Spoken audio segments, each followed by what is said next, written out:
Le rôle que l'OMS a joué pendant cette période de pandémie mondiale a fait l'objet de sérieuses critiques. Ses relations étroites avec le PCC, Parti communiste chinois, sont à l'origine d'un énorme manquement dans les mesures prises pour prévenir l'épidémie dans le monde. Le vice-premier ministre japonais Taro Aso a déclaré que l'Organisation mondiale de la santé, OMS, devrait être appelée Organisation chinoise de la santé. Pour comprendre pourquoi les interventions de l'OMS ont provoqué de si vives controverses, voici nos analyses. Quels sont les liens entre le PCC et le directeur général de l'OMS?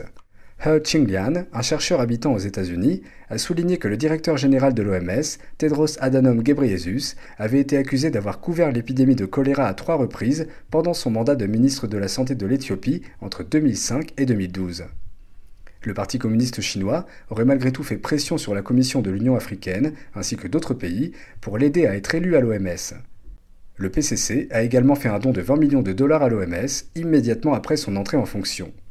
Le centre de recherche allemand Merix a déclaré que les éloges excessifs de l'OMS à l'égard du PCC et ses fausses déclarations indiquent l'influence du régime chinois sur l'organisation.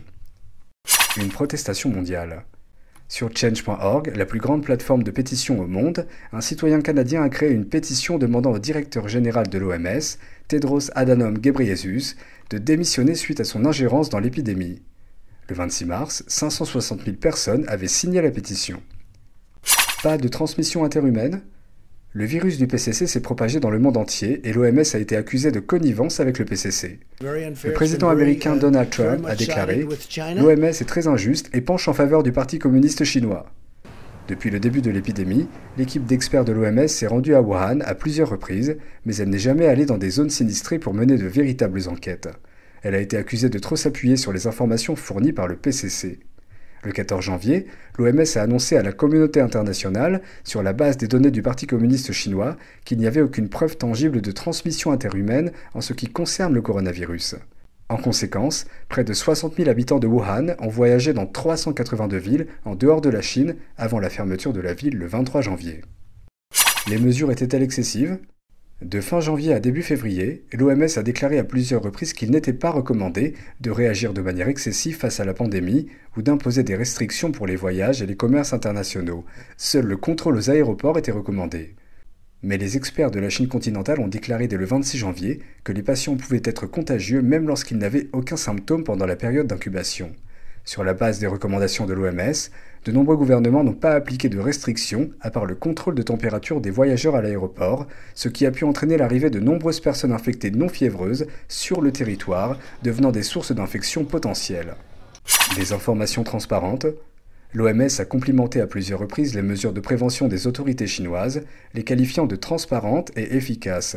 Cependant, sur Twitter, la porte-parole du département d'État américain, Morgan Ortagus, a récemment critiqué le PCC pour avoir dissimulé l'épidémie. Elle a déclaré « Le 31 décembre, Taïwan a tenté pour la première fois d'avertir l'OMS que l'épidémie pouvait se propager entre humains. Dans le même temps, le PCC a demandé aux médecins chinois de se taire et a refusé de reconnaître la transmission interhumaine jusqu'au 20 janvier. » Le 3 janvier, les autorités chinoises ont ordonné la destruction des échantillons du virus.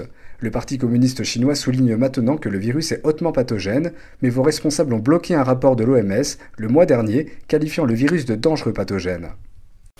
L'OMS doit-elle collaborer avec Taïwan? Le contraste de traitement entre Taïwan et la Chine est très marquant. Taïwan a su prendre à temps les mesures nécessaires pour endiguer la propagation du virus du PCC. Pourtant, l'OMS a exclu Taïwan de la prochaine Assemblée mondiale de la santé. En ce sens, 72 parlementaires français, 48 parlementaires taïwanais et des personnalités du monde médical et universitaire ont signé une tribune adressée à l'OMS pour que Taïwan assiste aux assemblées. Un soutien diplomatique dans un contexte où Pékin multiplie les incursions militaires contre Taïwan avec des manœuvres d'encerclement par avions de chasse et bombardiers le 12 février et le 17 mars. NTD News, France.